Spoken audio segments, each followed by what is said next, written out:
Hello, welcome back to another video, and today I actually have an art unboxing, which I didn't anticipate having, honestly, for a while. I know in my last video I had said that I didn't have anything arriving imminently, and actually had recorded that video a while ago and had planned on posting it after I knew that I was going to post the Fred Henbeck sketch card, and then also the box of art from Tom Riley. This is that Duke page, which I still am completely in love with. It's such a great page.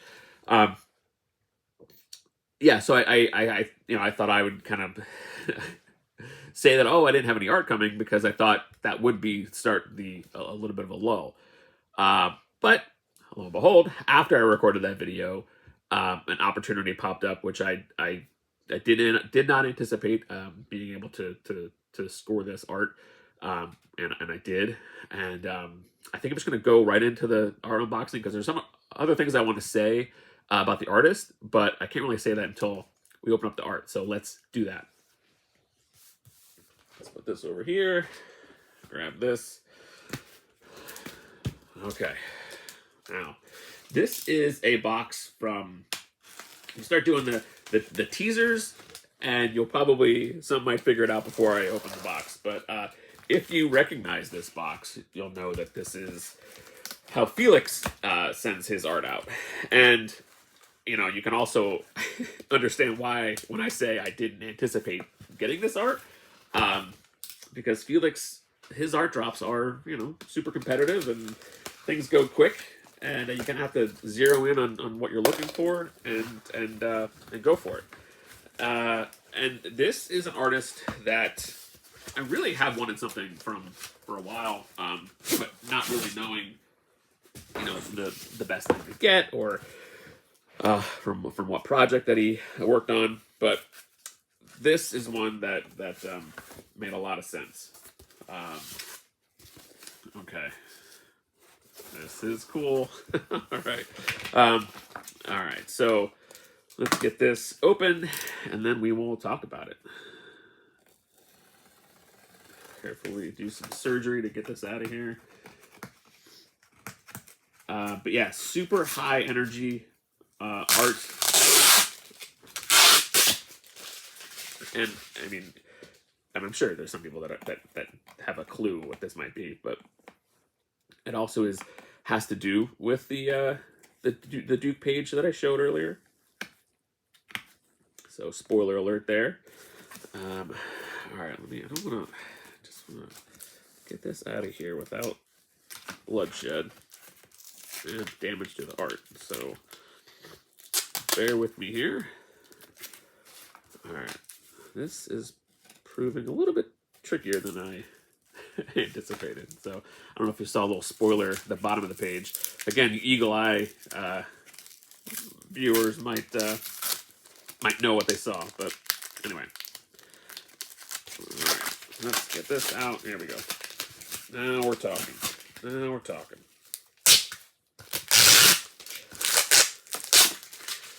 Okay. All right.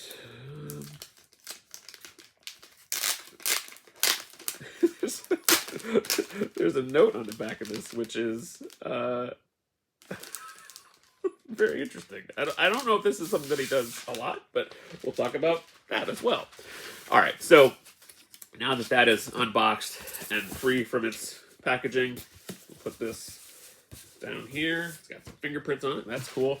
All right, so we're just going to dive right into it. Transformers issue 3, page 2, right? Page 2, yeah. So Daniel Warren Johnson. He's one that I obviously I was well aware of him the past couple of years, because just the buzz about him, the interest in his art has been there. I actually read, the first thing I read of his was the Do a Powerbomb story, and that was really fantastic. It's about pro wrestling. It's got it's good. It's about family. It's got crazy action pro wrestling moves. There's some kind of fantasy elements to it. Just a really fun story. But yeah, his signature, that was a creator owned, but his signature style and writing style, his action, All of that to me is also represented here on this page. But all right, so we're going to pull this down. I'll put an image up here and we'll talk about it. So, what specifically appealed to me, as a kid I talked about it when I opened the Duke page. Transformers, GI Joe. There's not a lot in comics right now that really really kind of excite me. Not to say that it's just it's just I've read a lot of Batman stories, read a lot of Superman stories, read a lot of just all the things that I like. So more of that isn't as appealing to me. So the things that I kind of zero in on are different. And so the idea of a kind of a high profile take on Transformers, GI Joe, combined universe. That interests me. The artists involved, especially, I'm a big fan of Tom Riley, so him on Duke. That got me, and then so naturally, Daniel Warren Johnson on Transformers was another one that I just thought, okay, well, this is something that I can get behind and enjoy, and I have really been enjoying it.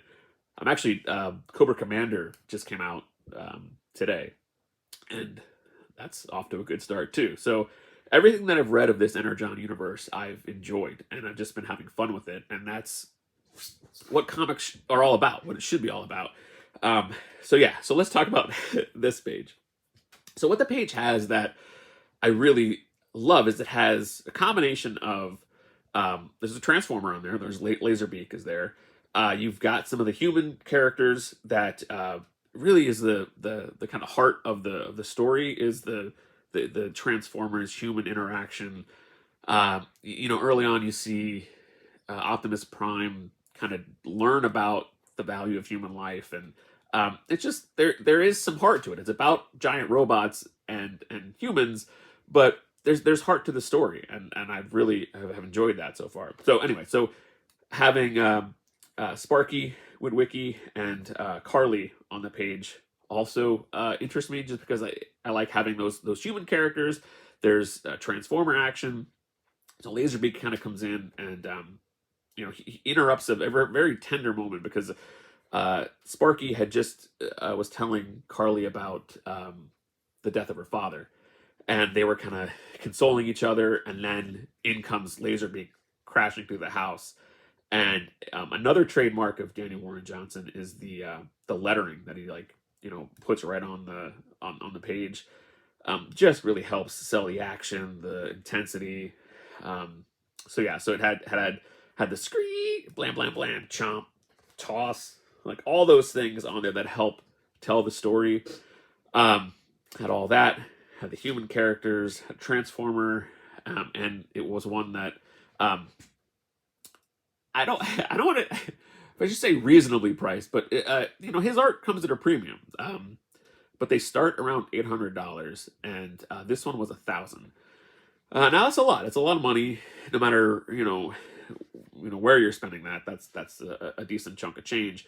But value wise, I thought it was there because you look at some of his convention sketches. I think he does 6x9s that he does. I think are currently running at like $800 if you go to a convention to get him to do that, and those spots sell out instantly. And then a lot of times you see those on eBay or the secondary market, and they're commanding more than that. So to get something that had a published example, has all the action that I would want. Of course, it doesn't have Optimus Prime or Starscream or one of the main characters, but that's okay. Those pages are going for a number that I would not be comfortable with buying to get that example. But since I was kind of thinking about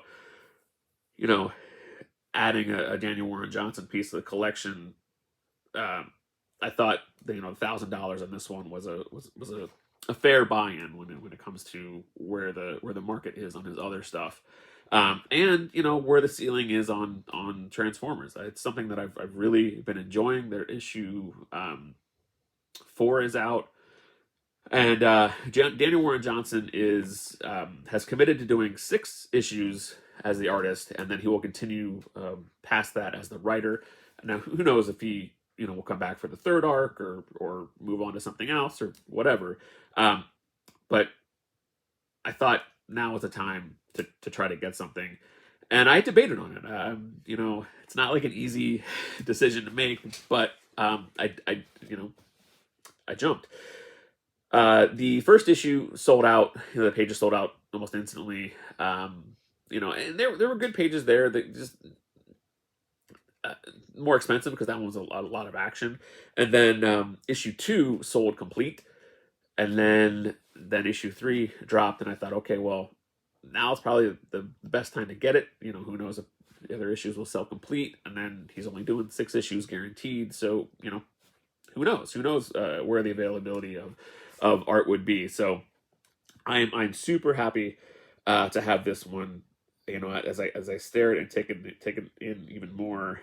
Um, yeah, I love the chomp speed lines of Laserbeak coming down there, and then the speed lines and the motion of him tossing Sparky to a side.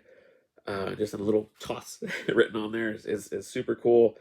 Um, yeah, and then just the intensity of Laserbeak going after Carly, and you can clearly has that kind of, she's scrambling to go back to get away from Laserbeak, and yeah, I mean this one just has a lot going for it. It has a lot to take in and enjoy.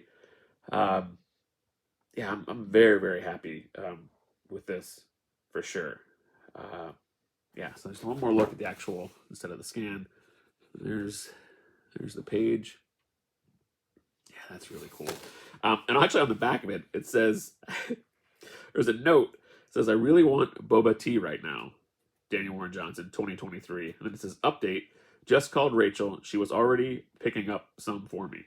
And a heart. So I don't know if this is like if he does if that's normal. I don't know if he does that. To kind of to add the human element of creating a page, like what kind of like a journal entry of like what he was doing while he was making this page.